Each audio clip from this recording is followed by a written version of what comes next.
नमस्कार। नैतिक निष्ठा चारित्र्य संपन्न तेजस्वी होता विभीषण। अल्पगुणी अवगुणी कामुक भोग लंपट होता बंधू रावण। माता राक्षसीण कैकसी पिता विश्रवा अग्निहोत्री ऋषी।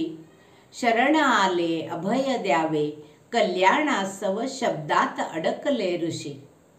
असुर वृत्ती तव फसवून करशी विवाह। शापित होईल संतती कामुक होती अवेळी इच्छा। चार अपत्यांची तिज प्राप्ती। रावण कुंभकर्ण बिभीषण शूर्पणखा हीच ती भावंडे चार।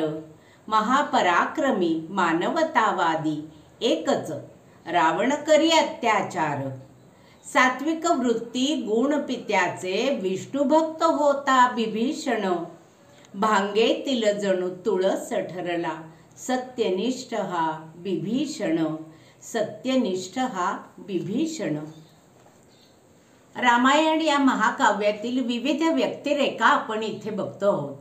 त्या व्यक्तिरेखेतली बिभीषणाची व्यक्तिरेखा आज मी इथे थोडीशी विशद करण्याचा प्रयत्न करणार आहे। बिभीषण हा रावणाचाच भाऊ, पण वडिलांचं तेज घेऊन आलेला। आणि रावण कुंभकर्ण आणि शूर्पणखा ही आईच्या वृत्तीची असलेली राक्षस योनीतील 3 अपत्य।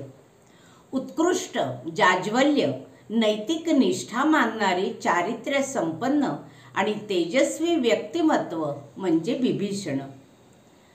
आपल्याला माहिती आहे की रामाचा दूत म्हणून हनुमान रावणाकडे आला तेव्हा रावणाने त्याला मारण्याचा आदेश दिला।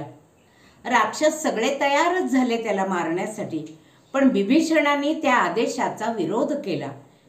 राजदूताला मारणे हा राजनीतीच्या विरुद्ध आहे, त्यामुळे राजगादीची बेअब्रू होईल आणि सिंहासनाची प्रतिष्ठा त्यामुळे राखली जाणार नाही।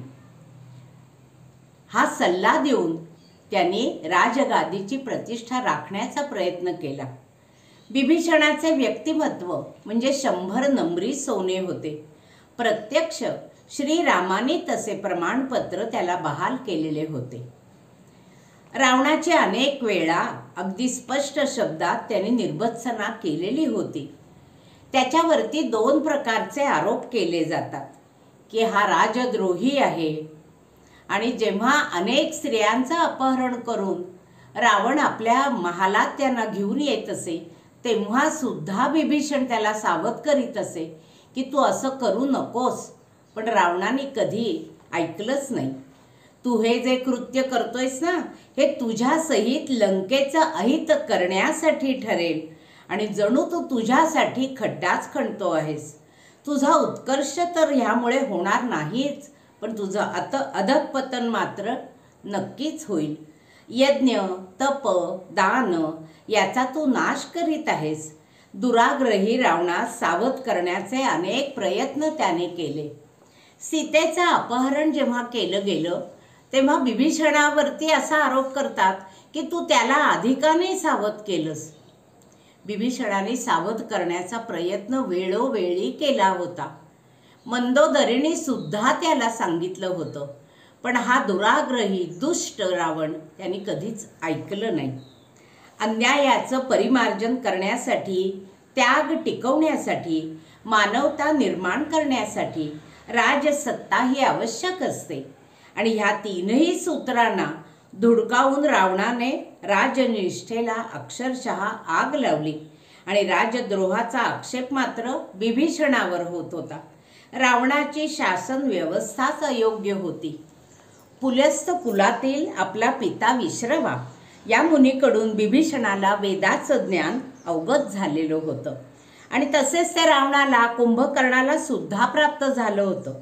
घोर तपश्चर्या करून बिभीषणाने ब्रह्मदेवाकडून वर मिळवलेले होते, त्याचप्रमाणे रावणाने आणि कुंभकर्णानेही मिळवले होते, पण त्या दोघांचे हेतू मात्र दुष्ट होते आणि बिभीषणाचा हेतू हा शुद्ध होता। आपली उन्नती व्हावी यासाठी तो ह्या वराचा उपयोग करत होता। रावण मात्र जग जिंकण्याची इच्छा ठेवून आणि दुसऱ्याला लुटण्यासाठी, लुबाडून उपभोग घेण्यासाठी या वरांचा उपयोग करत होता। असं हे मानवतावादी महापुरुषाचं व्यक्तिमत्व म्हणजे बिभीषण। आपण जर ह्या चॅनलवरती नवीन असाल, हा व्हिडिओ जर तुम्हाला आवडला तर लाईक करा, सबस्क्राईब करायला विसरू नका आणि परिचितांनाही अवश्य पाठवा। धन्यवाद।